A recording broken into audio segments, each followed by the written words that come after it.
ಕರ್ತನಲ್ಲಿ ಪ್ರಿಯ ಸಹೋದರ ಮತ್ತು ಸಹೋದರಿಗಳೇ, ಯೇಸು ಕ್ರಿಸ್ತನ ನಾಮದಲ್ಲಿ ಇಂದು ತಮ್ಮನ್ನು ವಿಶೇಷವಾಗಿರ್ತಕ್ಕಂಥ ಈ ಸಂದೇಶಕ್ಕಾಗಿ ಆಹ್ವಾನಿಸ್ತಕ್ಕಂಥನಾಗುತ್ತೇನೆ. ಪ್ರಿಯರೇ, ಇವತ್ತಿನ ದಿವಸದಲ್ಲಿ ಎಲ್ಲೇ ಕೂತಿರಲಿ, ನೀವು ದಯಮಾಡಿ ತಮ್ಮಲ್ಲಿ ವಿನಂತಿಸಿಕೊಳ್ತೇನೆ, ತಮ್ಮ ಕೆಲಸಗಳನ್ನು ಬಿಟ್ಟು ಸ್ವಲ್ಪ ಹೊತ್ತು ನೀವು ದೇವರ ವಾಕ್ಯವನ್ನು ಕೇಳಿ ದೇವರಿಂದ ಬರ್ತಕ್ಕಂಥ ಆಶೀರ್ವಾದ ಹೊಂದಬೇಕೆಂಬುದೇ ನನ್ನ ಆಸೆಯಾಗಿದೆ. ಅದರಿಂದ ಸ್ವಲ್ಪ ಹೊತ್ತು ನಾವು ದೇವರ ಕೂತು ದೇವರ ವಾಕ್ಯ ಕೇಳುವಾಗ ಪರಲೋಕದ ಆಶೀರ್ವಾದ ಕುಳಿತಿರ್ತಕ್ಕಂಥ ಪ್ರತಿಯೊಬ್ಬ ನಿಮ್ಮ ಮೇಲೆ ಇರಲಿ ಎಂಬುದೇ ನನ್ನ ಆಶೀರ್ವಾದವಾಗಿದೆ. ಇವತ್ತಿನ ದಿವಸದಲ್ಲಿ ಸ್ವಲ್ಪ ಹೊತ್ತು ನಾವು ದೇವರ ವಾಕ್ಯನ ಕಲಿಯುವಾಗ ಈ ವಾಕ್ಯದಲ್ಲಿ ನೋಡ್ತೇವೆ,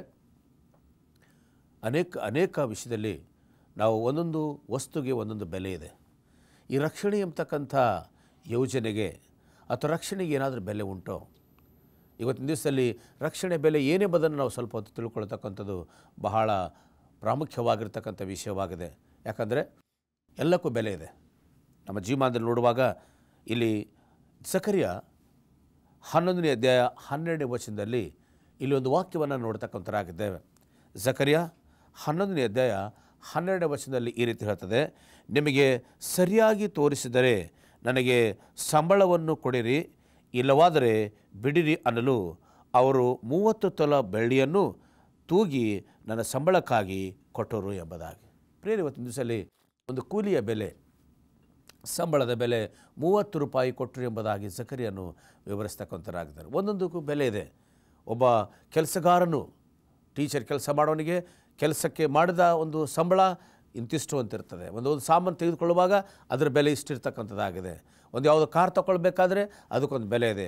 ಒಂದು ಜಮೀನು ತೊಗೊಳ್ಬೇಕು, ಭೂಮಿ ತೊಗೊಳ್ಬೇಕು, ಅದಕ್ಕೆ ಒಂದು ಬೆಲೆ ಇದೆ. ಈ ರೀತಿಯಾಗಿ ಒಂದೊಂದಕ್ಕೆ ಒಂದೊಂದು ಬೆಲೆ ನೋಡ್ತಕ್ಕಂಥರಾಗಿದ್ದೇವೆ. ಅದಕ್ಕಾಗಿ ಪ್ರಾಣಿಗಳು, ಉದಾಹರಣೆ ನಾವು ಅಂಗಡಿಗಳಲ್ಲಿ ಹೋಗಿ ಪ್ರಾಣಿಗಳನ್ನು ತೆಗೆದುಕೊಳ್ಳುವಾಗ ಪ್ರಾಣಿಗಳ ಬೆಲೆ ಏನು ಎಂಬುದನ್ನು ನೋಡುವಾಗ ಇಷ್ಟು ಬೆಲೆ, ಇದಕ್ಕಿಷ್ಟು ಬೆಲೆ, ಹಸುಗೆ ಎಷ್ಟು ಬೆಲೆ ಅಂತಿದೆ, ಎತ್ತಿಗೆ ಇಷ್ಟು ಬೆಲೆ ಅಂತಿದೆ. ಒಂದೊಂದು ಪ್ರಾಣಿಗೆ ಒಂದೊಂದು, ಕುದುರೆ ತಗೊಳ್ಬೇಕಾದ್ರೆ ಒಂದು ಬೆಲೆ, ಈ ರೀತಿ ಒಂದೊಂದು ಬೆಲೆ, ಒಂದೊಂದಕ್ಕೆ ಒಂದೊಂದು ಬೆಲೆ ನೋಡ್ತಕ್ಕಂಥರಾಗಿದ್ದೇವೆ. ಅದರಿಂದ ಲೋಕದಲ್ಲಿ ಜನರು, ಈ ಲೋಕದಲ್ಲಿ ಜೀವಿಸ್ತಕ್ಕಂಥ ಪ್ರತಿಯೊಬ್ಬ ಮನುಷ್ಯನು ಒಂದೊಂದಕ್ಕೆ ಬೆಲೆ ಕಟ್ಟಿದ್ದಾನೆ. ಅದೇ ರೀತಿ ಕೆಲವರು ಈ ಲೋಕದಲ್ಲಿ ಜೀವಿಸುವಾಗ ಎರಡು ಗುಂಪಿನ ಜನ, ಒಳ್ಳೆಯ ಗುಂಪಿನ ಜನ ಮತ್ತು ಈ ಲೋಕಕ್ಕೆ ಸಂಬಂಧಪಟ್ಟಿರ್ತಕ್ಕಂಥ ಜನ. ಈ ಲೋಕದಂದರೆ ಪಾಪದಲ್ಲಿರ್ತಕ್ಕಂಥ ಜನರು ಯೇಸು ಕ್ರಿಸ್ತನ ಜೀವಿತಕ್ಕೆ ಸಹ ಕೆಲವು ಬೆಲೆಯನ್ನು ಕಟ್ಟಿರ್ತಕ್ಕಂಥರಾಗಿದ್ದಾರೆ, ರಕ್ಷಣೆಗೆ ಬೆಲೆ ಕೊಟ್ಟಿರ್ತಕ್ಕಂಥರಾಗಿದ್ದಾರೆ. ಆ ಎಂಥ ಒಂದು ಬೆಲೆಯನ್ನು ಈ ಲೋಕದಲ್ಲಿ ಜನಗಳು ಕೊಟ್ಟಿದ್ದಾರೆ. ಈ ಲೋಕವನ್ನು ಪ್ರೀತಿ ಮಾಡೋರು ರಕ್ಷಣೆಗೆ ಬೆಲೆ ಕೊಡೋದಿಲ್ಲ. ಯಾರ್ಯಾರು ದೇವರನ್ನ ಪ್ರೀತಿ ಮಾಡ್ತಾರೋ, ಪರಲೋಕವನ್ನು ಪ್ರೀತಿ ಮಾಡ್ತಾರೋ, ರಕ್ಷಣೆ ಬೆಲೆ ಏನೆಂಬುದನ್ನು ಅವರಿಗೆ ಗೊತ್ತಿದೆ. ಅದು ಈ ಲೋಕದಲ್ಲಿ ಬೆಲೆ ಕಟ್ಟಲಾರದೇ ಇರತಕ್ಕಂಥ ಒಂದು ಬೆಲೆ ನೋಡ್ತಕ್ಕಂಥರಾಗಿದ್ದೇವೆ. ಅದಕ್ಕಾಗಿ ಸತ್ಯವೇದದಲ್ಲಿ ನೋಡ್ತೇವೆ, ಇಸ್ಕರಿಯೋತನು ಯೇಸು ಸ್ವಾಮಿಗೆ ಒಂದು ಬೆಲೆ ಕಟ್ಟಿದನು. ಯೇಸು ಸ್ವಾಮಿಯನ್ನು ಮುದ್ದಿಟ್ಟು 30 ರೂಪಾಯಿಗೆ ಆತನು ಮಾರಿಬಿಟ್ಟನು. ಎಂಥ ಒಂದು ದುಃಖದ ಸಂಗತಿ ಪ್ರಿಯರೇ. ಲೋಕವನ್ನು ಸೃಷ್ಟಿ ಮಾಡಿದ ದೇವರನ್ನು, ನಿನ್ನನ್ನು ಸೃಷ್ಟಿ ಮಾಡಿದ ದೇವರನ್ನು ಆ ಒಂದು ಇಸ್ಕರಿಯೋತನು 30 ರೂಪಾಯಿಗೆ ಯೇಸು ಕ್ರಿಸ್ತನ್ನೇ ಮಾರಿಬಿಟ್ಟನು, ಅಲ್ಲಗಳಿದನು. ಪ್ರಿಯರೇ, ಇವತ್ತಿನ ದಿವಸದಲ್ಲಿ ನೀನು ಯಾವ ಒಂದು ಕಾರ್ಯದಲ್ಲಿ, ಕೆಲವು ಜನರು ಊಟಕ್ಕೋಸ್ಕರ ಯೇಸು ಸ್ವಾಮಿಯನ್ನು ಮರಿತಕ್ಕಂಥರಾಗಿದ್ದಾರೆ. ಊಟಕ್ಕೋಸ್ಕರ ಆತನನ್ನು ಮಾರ್ತಕ್ಕಂಥ ರೀತಿ ನೋಡ್ತೇವೆ. ಅನೇಕ ಸಲ ನಮ್ಮ ಯಾಕೋಬನ ಅಣ್ಣನಾಗಿರ್ತಕ್ಕಂಥ ಏಸಾವನು ತನ್ನ ಜೀವಿತದಲ್ಲಿ ಒಂದು ಊಟಕ್ಕೋಸ್ಕರ ತನ್ನ ಹಕ್ಕನ್ನೇ ಕಳ್ಕೊಂಡನು. ತನಗಿರ್ತಕ್ಕಂಥ ಹಕ್ಕು, ಚೊಚ್ಚಲತನದ ಹಕ್ಕನ್ನೇ ಕಳ್ಕೊಂಡನು. ಅದರ ಬೆಲೆ ಅವನಿಗೆ ಗೊತ್ತಾಗಲಿಲ್ಲ. ಆದರೆ ಅದರ ಬೆಲೆ ಯಾಕೋಬನಿಗೆ ಗೊತ್ತಿತ್ತು. ಅದಕ್ಕೋಸ್ಕರ ಯಾಕೋಬನು ಆ ಬೆಲೆ ಅವಶ್ಯಕತೆ ಇದೆ, ನನ್ನ ಚೊಚ್ಚಲತನ ಬೇಕು ಅಂತ ಅವನು ಬಹಳ ಪ್ರಯತ್ನದಿಂದ ಮಾಡಿ ಅವನು ಅಣ್ಣನ ಹತ್ರ ಊಟವನ್ನು ಮಾರಿ, ಆ ಗುಗುರಿಯನ್ನು ಮಾರಿ ಅವನ ಹಕ್ಕನ್ನು ತೆಗೆದುಕೊಂಡನು. ಪಡಬೇಕಾಗಿರ್ತಕ್ಕಂಥ ಏಸಾವನು. ಆದರೆ ಅವನು ಅದಕ್ಕೆ ಬೆಲೆ ಕೊಡದೇ ಇರುವುದರಿಂದ ಆ ಒಂದು ಚೊಚ್ಚಲತನದ ಹಕ್ಕವನ್ನು ಅವನು ಕಳ್ಕೊಂಡನು. ಆದರೆ ಇವನು ಯಾಕೋಬನಿಗೆ ಹಕ್ಕಿರಲಿಲ್ಲ. ಇಲ್ಲದೇ ಇದ್ದರೂ ಸಹ ಅವನದನ್ನು ಆಸೆಪಟ್ಟು, ಅದಕ್ಕೋಸ್ಕರ ಪ್ರಯಾಸಪಟ್ಟು ತೆಗೆದುಕೊಂಡನು. ಅದನ್ನ ಪ್ರಿಯರೇ, ಇವತ್ತಿನ ದಿವಸದಲ್ಲಿ ನಿಮ್ಮೆಲ್ಲರಿಗೆ ಎಚ್ಚರಿಕೆ ಇಷ್ಟಪಡ್ತೇನೆ. ದೇವರ ಒಂದು ರಕ್ಷಣೆ ಯೋಜನೆ, ರಕ್ಷಣೆಯಲ್ಲಿ ನಾವು ಸೇರಬೇಕಾದ್ರೆ ಯಾರ್ಯಾರು ಪ್ರಯಾಸ ಪಡ್ತಾರೋ, ಯಾರು ಅದನ್ನು ಇಷ್ಟಪಡ್ತಾರೋ, ಅದನ್ನು ಬೇಕು ಅಂತ ಪ್ರಯಾಸ ಪಡ್ತಾರೋ ಅವ್ರಿಗೆ ಮಾತ್ರ ಸಿಗ್ತಕ್ಕಂಥದ್ದಾಗಿದೆ. ಆದರೆ ಇನ್ನು ಕೆಲವರಿಗೆ ಯಾರ್ಯಾರು ಪ್ರಯಾಸ ಪಡೋದಿಲ್ಲ, ಅದಕ್ಕಾಗಿ ಯೋಚನೆ ಮಾಡೋದಿಲ್ಲ, ಅವರಿಗೆ ಈ ರಕ್ಷಣೆ ಸಿಕ್ಕಲಿಕ್ಕಿಲ್ಲ. ಇದಕ್ಕೆ ಬಹಳ ಪ್ರಯಾಸ ಪಡಬೇಕು. ಅಂದರೆ ನಮ್ಮ ಜೀವಿತನ ಸಮರ್ಪಕ ಮಾಡಬೇಕು. ನಮ್ಮ ಸಮರ್ಪಕ ಮಾಡ್ತಕ್ಕಂಥದ್ದೇ ಭಾಳ ಪ್ರಾಮುಖ್ಯವಾಗಿರ್ತಕ್ಕಂಥ ವಿಷಯ ನೋಡ್ತಕ್ಕಂಥರಾಗಿದೆ. ಒಬ್ಬ ಐಶ್ವರ್ಯವಂತ ಹುಡುಗನು ಯೇಸು ಸ್ವಾಮಿ ಹತ್ರ ಯೌವನಸ್ಥರು ಬಂದನು. ಯೇಸುವಿನ ಹತ್ರ ಬಂದು ಆತನು ಕೇಳ್ತಾನೆ, ಸ್ವಾಮಿ ನನ್ನ ರಕ್ಷಣೆ ಹೊಂದಬೇಕು, ನಾನು ಏನು ಮಾಡಲಿ ಎಂಬುದಾಗಿ. ಯೇಸುವಿಗೆ ಒಂದು ಉತ್ತರ ಕೊಡ್ತಾನೆ, ನೀನು 10 ಆಜ್ಞೆಗಳು ಗೊತ್ತಾ? ಹೌದು, ನನಗೆ 10 ಆಜ್ಞೆಗಳೆಲ್ಲ ಗೊತ್ತು. ನೀನು 10 ಆಜ್ಞೆಗಳು ಕೈಕೊಂಡ್ರೆ ಯೇಸುಸ್ವಾಮಿ ಅವನನ್ನು ದೃಷ್ಟಿಸಿ ನೋಡಿದಾಗ ಅವನಿಗೆ ಹಣದ ಮೇಲೆ ಬಹಳ ಮೋಹ ಇತ್ತು.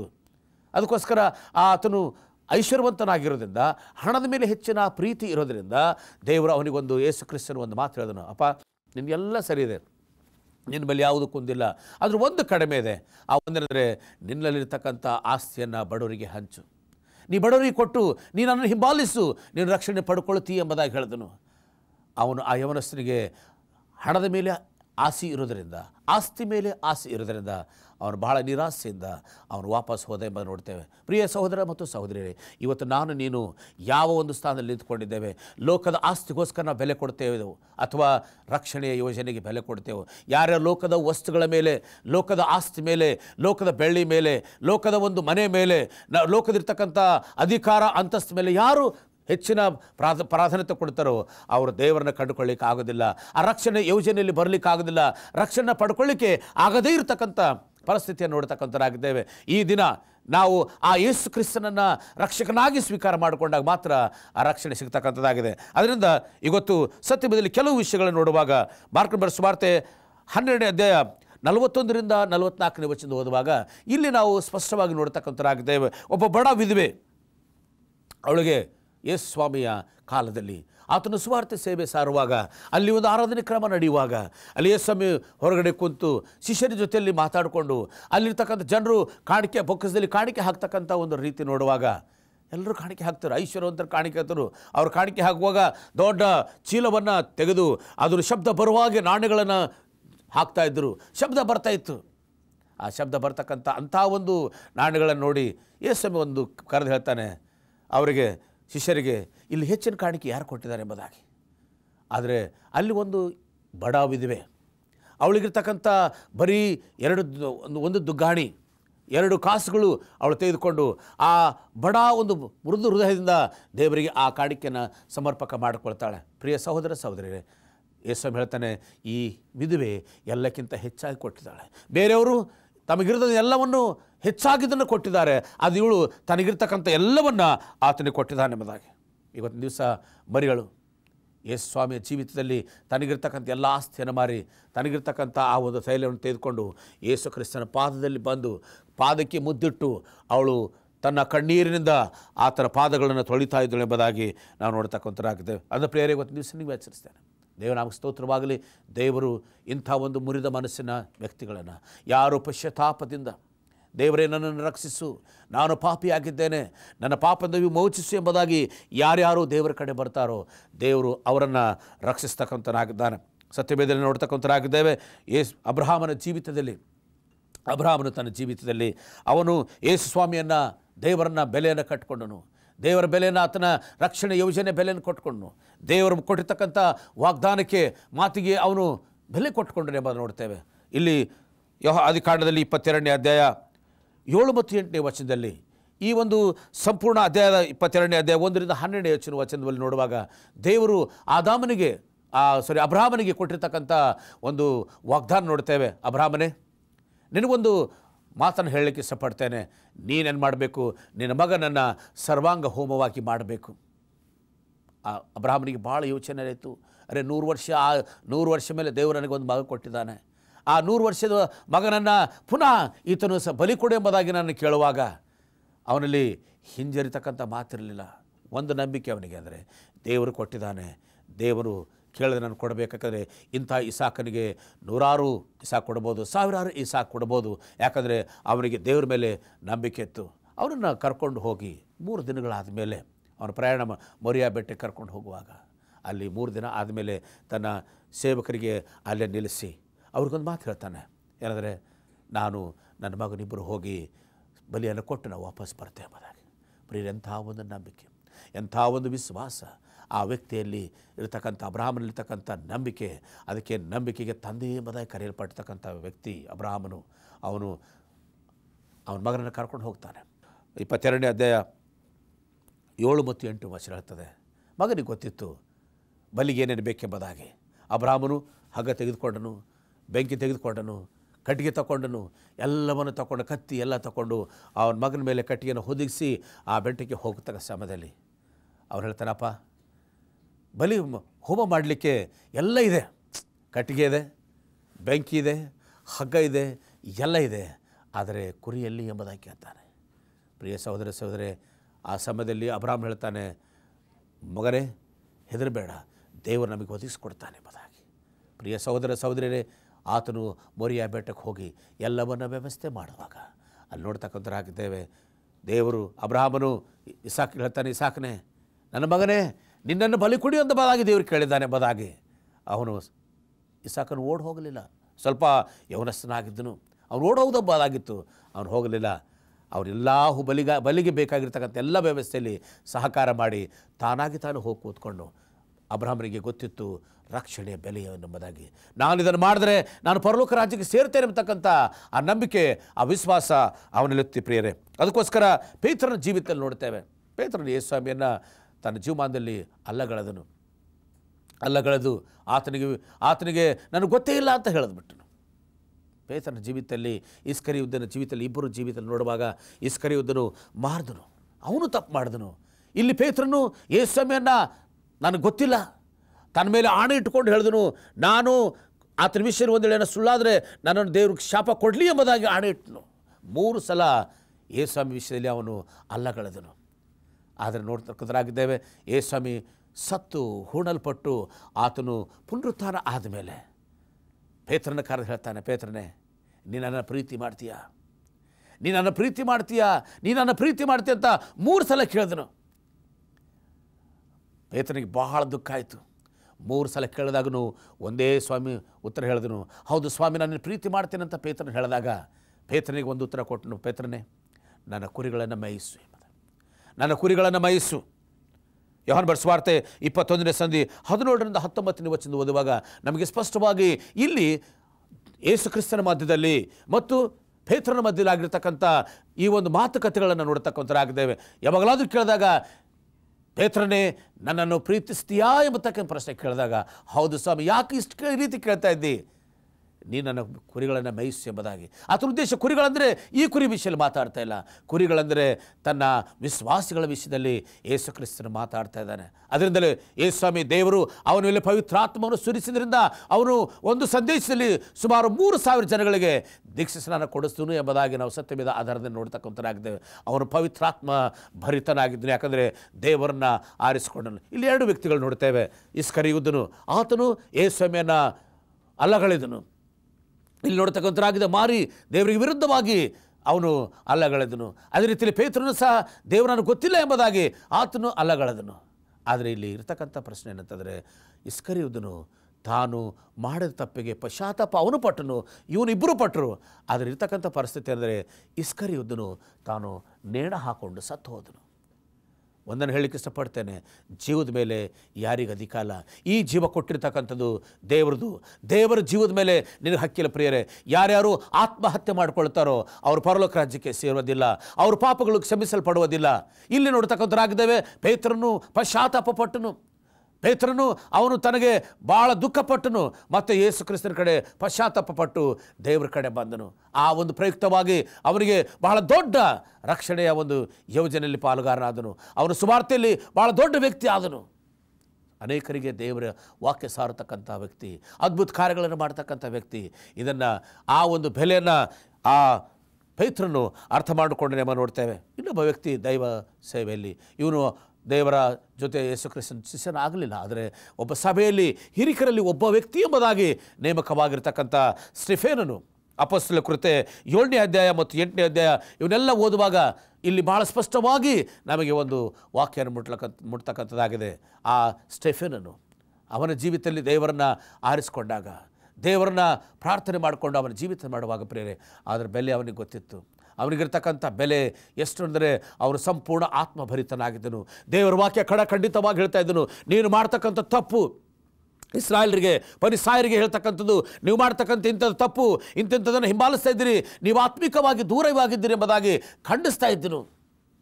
ಯೇಸುಸ್ವಾಮಿ ಅದೇ ರೀತಿ ಹೇಳಿದನು, ಎಲ್ಲ ಸುಣ್ಣ ಹಚ್ಚಿದ ಸಮಾಧಿಗಳೇ, ನಿಮ್ಮ ಒಳಗಡೆ ಒಳಗಡೆ ನೋಡಿದ್ರೆ ಭಾಳ ದುರ್ವಾಸನೆ ಇದೆ, ಮೇಲೆ ನೋಡಿದ್ರೆ ಭಾಳ ಚೆನ್ನಾಗಿದ್ದೀರಾ ಎಂಬುದಾಗಿ ಹೇಳ್ತಾ ಇದ್ದನು. ಅದೇ ರೀತಿ ಸ್ಟೆಫೆನನು ಅವರನ್ನು ಖಂಡಿಸಿ ಮಾತಾಡಿದಾಗ ಅವರಿಗೆ ಬಹಳ ಕೋಪಗೊಂಡವರಾಗಿ ಅವರು ಆ ಸ್ಟೆಫೆನನನ್ನು ಅವರಿಗೆ ಊರ ಹೊರಗೆ ತಗೊಂಡು ಹೋಗಿ ಅವರನ್ನು ಕಲ್ಲೆಸೆದು ಕೊಂದರು ಎಂಬುದಾಗಿ ನೋಡ್ತಕ್ಕಂಥರಾಗಿದ್ದೇವೆ. ಆತನು ಪ್ರಾಣ ಬಿಡುವಾಗ ನಮ್ಮಲ್ಲಿ ವಾಕ್ಯದಲ್ಲಿ ಅಪೊಸ್ತಲರ ಕುರಿತ 7ನೇ ಸಂಧಿ 59 ಮತ್ತು 60ನೇ ವಚನದಲ್ಲಿ ಈ ರೀತಿ ಹೇಳ್ತಕ್ಕಂಥದ್ದಾಗಿದೆ. ಆ ಸ್ಟೆಫೆನನಿಗೆ ಊರ ಹೊರಗೆ ಕರ್ಕೊಂಡು ಹೋಗಿ ಅವನನ್ನು ಕಲ್ಲೆಸೆದು ಕೊಲ್ತಕ್ಕಂಥ ಸಮಯದಲ್ಲಿ ಅವನಿಗೆ ಪೆಟ್ಟುಗಳು ಬೀಳ್ತಾ ಇತ್ತು, ಅವನ ಮೇಲೆ ಬಹಳ ನೋವಾಗ್ತಾ ಇತ್ತು. ಆದರೂ ಸಹ ಆಕಾಶದ ಕಡೆ ದೃಷ್ಟಿಸಿ ನೋಡಿ ಹೇಳ್ತಾನೆ, ನಾನು ಯೇಸು ಕ್ರಿಸ್ತನನ್ನು ಅಲ್ಲಿ ನೋಡ್ತಾ ಇದ್ದೇನೆ, ಯೇಸು ಕ್ರಿಸ್ತನನ್ನು ದೇವರ ಬಲಪಾಕ್ಷಿಯಲ್ಲಿ ನಿಂತಿರ್ತಕ್ಕಂಥ ನೋಡ್ತಾ ಇದ್ದೇನೆ ಎಂಬುದಾಗಿ ಅವನು ಬಹಳ ಸಂತೋಷದಿಂದ ನೋಡಿ ಒಂದು ಪ್ರಾರ್ಥನೆ ಮಾಡ್ತಾನೆ.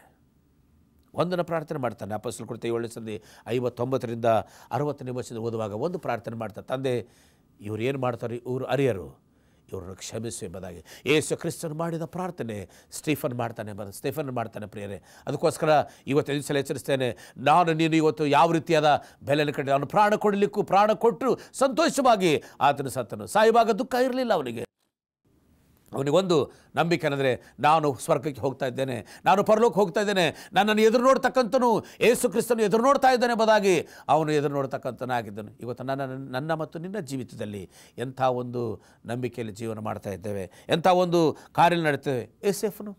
ಏಸೆಫನು ಸಹ ಯೇಸು ಕ್ರಿಸ್ತನ ಆ ರಕ್ಷಣೆಯ ಬೆಲೆಯನ್ನು ಅವರು ಕಂಡುಕೊಂಡರು. ಅವನ ಅಣ್ಣ ತಮ್ಮದು ತಿರಸ್ಕಾರ ಮಾಡಿದ್ರು. ಅವ್ರಿಗಿರ್ತಕ್ಕಂಥ ಎಲ್ಲ ಬಂಧು ಬಳಗದಲ್ಲಿ ಅವನ ತಿರಸ್ಕಾರ ಮೇಲೆ ಎಲ್ಲ ಸ್ವಂತ ಅಣ್ಣ ತಮ್ಮಂದಿರು 12 ಜನ ಅಣ್ಣ ತಮ್ಮಂದಿರು, ಆ 11 ಜನ ಸೇರಿ ಈ ಏಸೆಫನನ್ನು ಬೇರೆಯವರಿಗೆ ಮಾರಿಬಿಟ್ರು.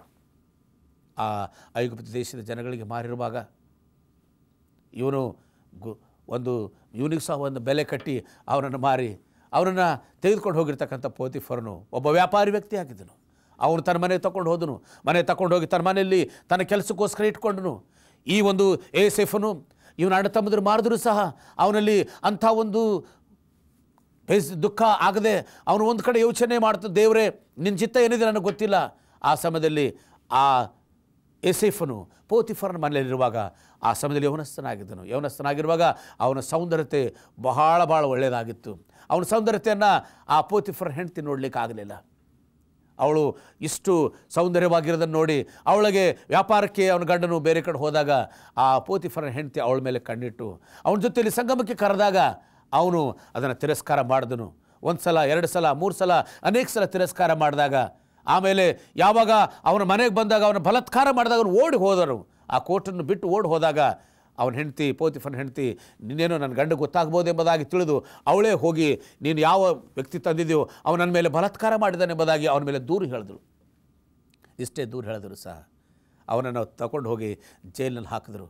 ಜೈಲಿನಲ್ಲಿರ್ತಕ್ಕಂಥ ವ್ಯಕ್ತಿ ಜೈಲಿನ ಅನುಭವ ಸತ್ಯಕ್ಕಾಗಿ, ನ್ಯಾಯಕ್ಕಾಗಿ, ರಕ್ಷಣೆಯ ಒಂದು ಬೆಲೆಕ್ಕಾಗಿ ಅವನು ಜೈಲಿನ ಅನುಭವ ಸಹ ಮಾಡ್ತಕ್ಕಂಥ ಪರಿಸ್ಥಿತಿ ಬಂತು. ಪ್ರಿಯ ಸಹೋದರ ಸಹೋದರಿಯರೇ, ನೀನು ರಕ್ಷಣೆ ಬೆಲೆಗೋಸ್ಕರ ನಾವೇನು ಮಾಡ್ತಾ ಇದ್ದೇವೆ? ನಮ್ಮ ಜೀವಿತದಲ್ಲಿ ನನ್ನ ಮನೆಗೋಸ್ಕರ ನಾನು ಯೋಚನೆ ಮಾಡ್ತಾ ಇದ್ದೇನೆ, ನನ್ನ ಕುಟುಂಬಕ್ಕೋಸ್ಕರ ಯೋಚನೆ ಮಾಡ್ತಾ ಇದ್ದೇನೆ, ನನ್ನ ಐಶ್ವರ್ಯಕ್ಕೋಸ್ಕರ ಯೋಚನೆ ಮಾಡ್ತಾ ಇದ್ದೇನೆ, ನನ್ನ ಆಸ್ತಿಗೋಸ್ಕರ ಯೋಚನೆ ಮಾಡ್ತಾ ಇದ್ದೇನೆ. ಯಾರ್ಯಾರು ಈ ರೀತಿಯಾಗಿ ನಮ್ಮ ದೇವರ ಸೇವೆಯ ನಿಮಿತ್ತವಾಗಿ ನಾವು ಕಷ್ಟಕ್ಕೆ ಗುರಿಯಾಗೋದಿಲ್ವೋ, ದೇವರ ಸೇವೆಗೋಸ್ಕರ ನಾವು ಪ್ರಯಾಸ ಪಡೋದಿಲ್ವೋ, ನಮಗೆ ರಕ್ಷಣೆ ಸಿಕ್ಕೋದಿಲ್ಲ ಪ್ರಿಯರೇ. ರಕ್ಷಣೆ ಬೆಲೆ ನಾವೆಲ್ಲರೂ ಪ್ರಯಾಸ ಪಡಬೇಕಾಗಿದೆ. ನಮ್ಮ ಜೀವಿತದಲ್ಲಿ ಬಹಳ ಪ್ರಾಮುಖ್ಯವಾಗಿ ನಾವೆಲ್ಲರೂ ಪ್ರಯಾಸ ಪಡಬೇಕು. ಎಲ್ಲಿವರೆಗೆ ನಾವು ಆತನ ವಿಷಯದಲ್ಲಿ ಪ್ರಯಾಸ ಪಡೆದಿಲ್ಲೋ ಆ ರಕ್ಷಣೆ ನಮಗೆ ಸಿಕ್ಕಲಿಕ್ಕಿಲ್ಲ. ಸತ್ಯವೇದ ಇನ್ನೂ ಅನೇಕ ಜನಗಳು ದೇವರ ವಿಷಯದಲ್ಲಿ ಅವರು ಸಾಕ್ಷಿಯನ್ನು ನುಡಿದಿದ್ದಾರೆ. ಅನೇಕ ಜನರು ತನ್ನ ರಕ್ಷಣೆಗೋಸ್ಕರ ತನ್ನ ಬೆಲೆಯನ್ನು ಕಟ್ಟಲಿಕ್ಕೆ ಪ್ರಾಣವನ್ನೇ ತ್ಯಾಗ ಮಾಡಲಿಕ್ಕೆ ಇರತಕ್ಕಂಥ ವ್ಯಕ್ತಿಯನ್ನು ನೋಡ್ತೇವೆ. ಸತ್ಯವೇದದಲ್ಲಿ ಇನ್ನೊಬ್ಬ ಗುಂಪನ್ನು ನೋಡ್ತೇವೆ, ಶಾದ್ರಕ್ ಮೇಷಕ್ ಅಬೇದ್ನೆಗೋ ಅವರ ಜೀವಿತದಲ್ಲಿ ಬಹಳ ಭಯಂಕರವಾಗಿರ್ತಕ್ಕಂಥ ಪರಿಸ್ಥಿತಿ. ಅವರು ಯೆರೂಸಲೇಮಿಂದ ಬ್ಯಾಬಿಲೋನ್ ದೇಶಕ್ಕೆ ಕರ್ಕೊಂಡು ಹೋಗಿರುವಾಗ ಅಲ್ಲಿ ಒಂದು ದೊಡ್ಡ ಸಮಸ್ಯೆ ಬಂತು. ಆ ರಾಜನು ತನ್ನದೇ ಆಗಿರ್ತಕ್ಕಂಥ ಒಂದು ಮೂರ್ತಿಯನ್ನು ಮಾಡಿ, ಆ ಒಂದು ಪ್ರತಿಮೆಯನ್ನು ಮಾಡಿ, ಆ ಪ್ರತಿಮೆ ಸುಮಾರು 90 ಫೀಟು ಉದ್ದವಾಗಿತ್ತು, 9 ಫೀಟು ಅಗಲವಾಗಿರ್ತಕ್ಕಂಥ ಅಪೂಟ ಬಂಗಾರವಾಗಿರ್ತಕ್ಕಂಥ ಈ ಒಂದು ಪ್ರತಿಮೆಯ ಮುಂದೆ ಒಂದು ಆಜ್ಞೆಯನ್ನು ಹೊರಡಿಸನು. ಎಲ್ಲ ಬ್ಯಾಬಿಲೋನ್ನಲ್ಲಿರ್ತಕ್ಕಂಥ ಜನಗಳು ಆ ದಿನ ಅದರ ಪ್ರತಿಷ್ಠೆ ಸಮಯದಲ್ಲಿ ಎಲ್ಲರೂ ಅಡ್ಡ ಬೀಳಬೇಕೆಂಬುದು ಆ ಒಂದು ರಾಜ್ಯನ ಆಜ್ಞೆ ಆಗಿತ್ತು. ಆದರೆ ಒಂದು ಪ್ರಶ್ನೆ, ಇವರು ದೇವರನ್ನು ನಂಬಿರ್ತಕ್ಕಂಥ ಮಕ್ಕಳು, ಇವರಿಗಿರ್ತಕ್ಕಂಥ ಒಂದು ದೊಡ್ಡ ಪ್ರಶ್ನೆ, ನಾವು ಒಂದು ರಾಜ್ಯನ ಪ್ರತಿಮೆಗೆ ಅಡ್ಡು ಬಿದ್ದರೆ ನಮಗಾಗ್ತಕ್ಕಂಥ ದೊಡ್ಡ ಅನಾಹುತ ಅಂದರೆ ನಾವು ರಕ್ಷಣೆಯನ್ನು ಕಳ್ಕೊಳ್ತೇವೆ. ಆ ಪರಲೋಕರಾದ ರಾಜ್ಯವನ್ನು ಸೇರೋದನ್ನು ನಮಗೆ ತಪ್ಪು ಹೋಗ್ತದೆ ಎಂಬುದು ತಿಳ್ಕೊಂಡು ಆ ರಾಜನಿಗೆ ಒಂದು ಮಾತನ್ನು ಹೇಳ್ತಾರೆ. ಎಲ್ಲರೂ ಅಡ್ಡು ಬೀಳ್ತಾ ಇದ್ರು, ಇವ್ರು ಬೆಳ್ಳಿಲ್ಲ. ರಾಜನಿಗೆ ಭಾಳ ಸಿಟ್ಟು ಬಂತು. ಅವನು ಮೂವರನ್ನ ಕರೆದು, ಶಾದ್ರಕ್ ಮೆಷಕ್ ಅಬೇದೆನಗೋ, ನಿಮಗೆ ಗೊತ್ತು ನಾನೇನು ಆಜ್ಞೆ ಹೊರಡಿಸಿದ್ದೇನೆ ಎಂಬುದಾಗಿ. ಆ ಆಜ್ಞೆಗೆ ನೀವು ಯಾಕೆ ವಿರುದ್ಧ ಮಾಡ್ತಾ ಇದ್ದೀರಿ? ಶಾದ್ರಕ್ ಮೆಷಕ್ ಅಬೇದೆನಗರು, ರಾಜನ ನೆಬೂಕದ್ನೆಚ್ಚರನೇ, ನಾವು ನೀನು ಮಾಡಿರ್ತಕ್ಕಂಥ ಪ್ರತಿಜ್ಞೆಗೆ ನಾವು ಅಡ್ಡು ಬೀಳಲಿಕ್ಕಾಗೋದಿಲ್ಲ. ನಿನಗೆ ಗೊತ್ತು ನಾವು ಯೆಹೋವ ದೇವರನ್ನ ಆರಾಧಿಸ್ತಕ್ಕಂಥವ್ರು ಎಂಬುದಾಗಿ. ಆದರೆ ನಮಗೊಂದು ನಂಬಿಕೆ ಇದೆ, ಏನಂದರೆ ನೀನು ಈ ಒಂದು ಹೊರಡಿಸಕ್ಕಂಥ ಆಜ್ಞೆಯಲ್ಲಿ ನಾವು ಸೋತು ಹೋಗ್ಬೋದು, ಆದರೆ ನಮ್ಮ ದೇವರು ನಮ್ಮನ್ನು ರಕ್ಷಿಸ್ತಾನೆ ಅಂತಕ್ಕಂಥ ನಂಬಿಕೆ ನಮಗುಂಟು. ಒಂದು ವೇಳೆ ನಮ್ಮನ್ನು ರಕ್ಷಿಸದೇ ಇದ್ದರೂ ಸಹ, ನಾವು ಇದರಲ್ಲಿ ಸತ್ತರೂ ಸಹ ನಾವು ಆ ಒಂದು ಪ್ರತಿಮೆಗೆ ನಮಸ್ಕಾರ ಮಾಡೋದಿಲ್ಲ, ಆ ಪ್ರತಿಮೆಗೆ ನಾವು ಅಡ್ಡು ಬೀಳಲಿಕ್ಕಾಗೋದಿಲ್ಲ. ಯಾಕಂದರೆ ನಮ್ಮ ದೇವರು ಶ್ರೇಷ್ಠವಾದ ದೇವರೆಂಬುದಾಗಿ ಅವ್ರು ಹೇಳಿದರು. ಮತ್ತೆ ಅವರು ಅವಕಾಶ ಮಾಡಿಕೊಟ್ಟಾಗ ಮತ್ತೆ ಬೀಳಲಿಲ್ಲ. ತಕ್ಷಣ ಅವರು ನಮ್ಮೂರನ್ನು ತಗೊಂಡು ಆ ಬೆಂಕಿಯಲ್ಲಿ ಹಾಕಿಬಿಟ್ರು.